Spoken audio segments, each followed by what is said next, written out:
نحمده ونصلي على رسوله الكريم بسم اللہ الرحمن الرحیم۔ فتنہ ارتداد، یہ جاننے کے لیے کہ فتنہ ارتداد کیا ہے، اس ویڈیو کو آخر تک دیکھیے، اس کو لائک اور سبسکرائب کیجیے۔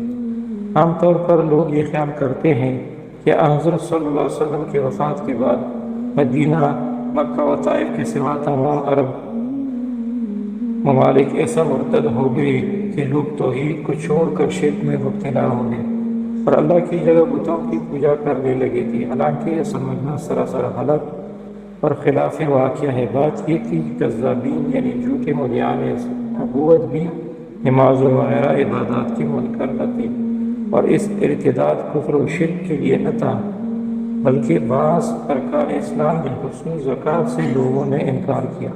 اس ارتداد کا سبب قبائل عرب کی قدیم مطلق العنانی اور عذاب منشی تھی۔ اسلام نے لوگوں پر زکوٰۃ فرض کی تھی۔ یہ ایک ٹیکس تھا جو اعلیٰ قدر مال و دولت صاحب نصاب لوگوں کو ادا کرنا پڑتا تھا۔ اس ٹیکس یا خراج کو آزادی کے خوگر لوگ اپنے لیے ایک بار کرام محسوس کرتے تھے، جو ابھی اچھی طرح ذائقہ اسلام کی چاشنی چشنا ہوئے تھے۔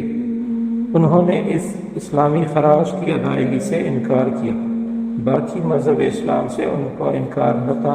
زکوٰۃ کا انکار چونکہ قبائل کے مزاج اور مادی خواہشات و جذبات کا مناسب حل تھا، لہذا اس انکار میں ایک سرے سے دوسرے سرے تک تمام ملک شریک ہو گئے۔ یہ چونکہ ایک سرکشی تھی، لہذا نو مسلم سرکشوں کو مسلمہ و طلیحہ وغیرہ کذابین نے اپنی طرف جذب کرنے اور مالی عبادات کے علاوہ جسمانی عبادات میں بھی تخفیف کر کے اپنی نبوت منوانے کا موقع پایا۔ بہرحال شرک اور برگزاشتگی کا مسئلہ مطلق زیر بحث نہ تھا، مگر دین اسلام کی نوع انسان میں جو شیراز بندی اور نظام قائم کرنا چاہا تھا، نظام بظاہر درہم برہم ہوا چاہتا تھا۔ اس عظیم شان خطرہ کا علاج مشرکین و کفار کی مار کہانیوں سے زیادہ سخت اور دشوار تھا، کیونکہ منکرین زکوٰۃ کے عزائم اور اعلانات سنتی ہی ابو بکر صدیق نے صحابہ کرام کو جمع کر کے مجلس مشاورت منعقد کی، تو بعض صحابہ کی یہ رائے ہوئی کہ منکرین زکوٰۃ کے ساتھ مشرکین و کفار کی طرح قتال نہیں کرنا چاہیے، مگر یہ رائے بھی اسی طرح کمزور تھی جیسے کہ لشکر اسامہ رضی اللہ عنہ کی روانگی کے خلاف بعض لوگوں نے ظاہر کی تھی۔ جس طرح اس رائے کو صدیق اکبر رضی اللہ عنہ نے نہیں مانا، اسی طرح اس کمزور رائے کو بھی انہوں نے قابل قبول نہیں سمجھا۔ فرمایا اللہ کی قسم، اگر زکوٰۃ کا ایک جانور یا ایک دانہ بھی کوئی قبیلہ ادا نہ کرے گا تو میں اس سے ضرور قتال کروں گا۔ مرتدین کے وفود مدینہ منورہ میں آئے اور انہوں نے درخواست کی، نمازیں ہم پڑھتے ہیں، زکوٰۃ ہم کو معاف کر دو۔ حضرت بکر صدیق سے یہ صاف جواب سن کر وہ اپنے قبائل میں واپس گئے۔ یکایک تمام ملک میں حضرت بکر صدیق رضی اللہ عنہ کی اس عظم راسخ کی خبر پھیل گئی۔ مرتدین یا منکرین زکوٰۃ مقابلہ معرکہ آرائی کے لیے تیار ہو گئے۔ صوبوں کے عاملوں نے اپنے اپنے صوبوں کے باغی ہو جانے اور زکوٰۃ وصول نہ ہونے کی اطلاعیں بھیجی۔ حضرت بکر صدیق رضی اللہ عنہ نے پوری مستعدی اور کامل ہمت اور استقلال کے ساتھ ایک بیدار اور ملکدار شہنشاہ کی حیثیت سے عاملوں کے نام مناسب ہدایات اور سردار ان قبائل کے نام خطوط روانہ کیے۔ جیش اسامہ ابن رومیوں سے برسر پیکار کے ادھر مرتدین جو کے نواح میں جمع ہو گئی تھی، مدینہ پر حملہ کی دھمکیاں دے رہی تھی۔ دور دراز کے علاقوں کے مرتدین کے پاس پر شوکت و توسط تائیدی خطوط حضرت بکر صدیق رضی اللہ عنہ نے روانہ کر رہے تھے، اور نواحی باغیوں کے حملوں کی مدافعت و مقابلہ کی تیاریوں سے بھی غافل نہ تھے۔ آپ نے مدینہ منورہ کے موجودہ مسلمانوں کے قابل جنگ لوگوں کو مسجد نبی کے سامنے ہمہ وقت موجود و مستعد رہنے کا حکم دے رکھا تھا۔ حضرت علی رضی اللہ عنہ، حضرت زبیر رضی اللہ عنہ، حضرت طلحہ رضی اللہ عنہ، حضرت عبداللہ بن مسعود رضی اللہ عنہ مدینہ منورہ کی گرد پیش لگانے اور پہرا دینے پر معمول کر دیا۔ اگر مدینہ پر کوئی قبیلہ حملہ آور ہو تو فوراً اس کی اطلاع حضرت ابوبکر صدیق رضی اللہ عنہ کو پہنچ سکے۔ مقام ابرگ میں قبیلہ ابرس اور مقام ذی القصہ میں قبیلہ زیبا کا جماؤ تھا۔ بنو اسد اور بنو کنانہ کی بھی کچھ لوگ اس میں شامل تھے۔ ابس اور زیبا کو جب معلوم ہوا کہ مدینہ منورہ بہت سے تھوڑے آدمی باقی ہیں اور زکوٰۃ کے معاف کرنے سے صدیق اکبر نے انکار کر دیا ہے تو انہوں نے متفق ہو کر مدینہ پر حملہ کر دیا۔ ان حملہ آوروں کو حضرت علی، زبیر اور طلحہ بن مسعود رضی اللہ عنہ اجمعین نے مدینے سے باہری لوگ اور مدینہ میں صدیق اکبر کے پاس خبر بھیجی۔ ادھر سے قلعہ توقف کمک روانہ ہو گئی۔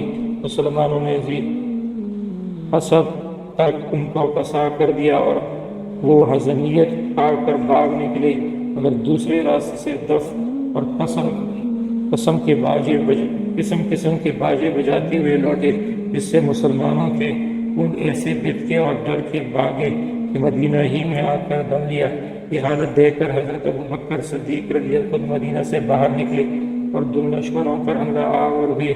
مرتدین کو 5-6 گھنٹہ کی خون ریز جنگ کے بعد شکست فاش ہوئی اور بہت سے مسلمانوں کے ہاتھ سے مقتول ہوئے۔ حضرت نعمان بن مکرم اور ایک چھوٹی سی جماعت کے ہمراہ مال غنیمت تو حضرت ابوبکر صدیق نے مدینہ میں بھیجا اور خود دشمنوں کی تعاقب میں روانہ ہو کر مقامی ذوالقفہ تک بڑھتے چلے گئے۔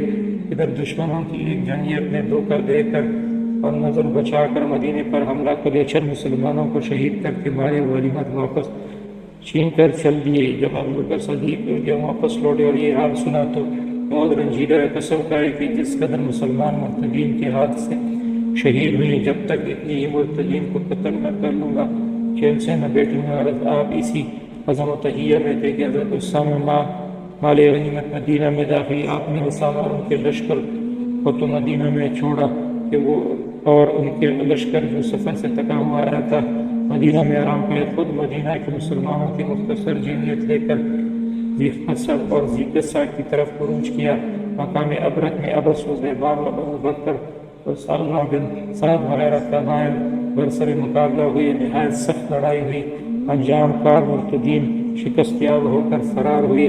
مقام ابرک میں حضرت صدیق اکبر نے قیام کیا اور بنو زیبان کے مقامات مسلمان کو دیے۔ ان کی چراگاہیں مجاہدین کے گھوڑوں سے کے لیے وقف فرما دی۔ وہاں سے آپ مقامی ذی قصہ تک تشریف لے کر دشمنوں کی قرار واقعی گوشمالی کی، پھر مدینہ منورہ میں واپس لے آئے۔ اب لشکر اسامہ نے بھی سستا لیا تھا۔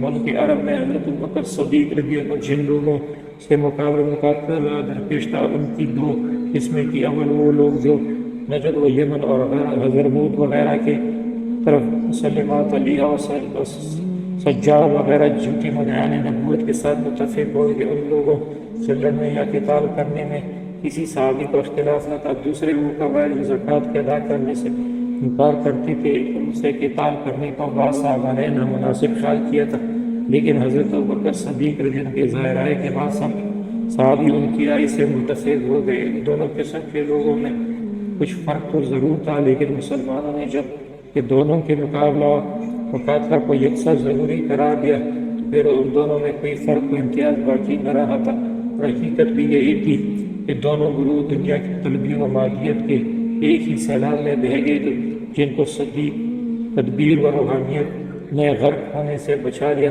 اور اس طوفان ہلاکت آفرین سے نجات دلا کر ملک عرب کا بیڑا ساحل فوز و فلاح تک صحیح سلامت پہنچایا۔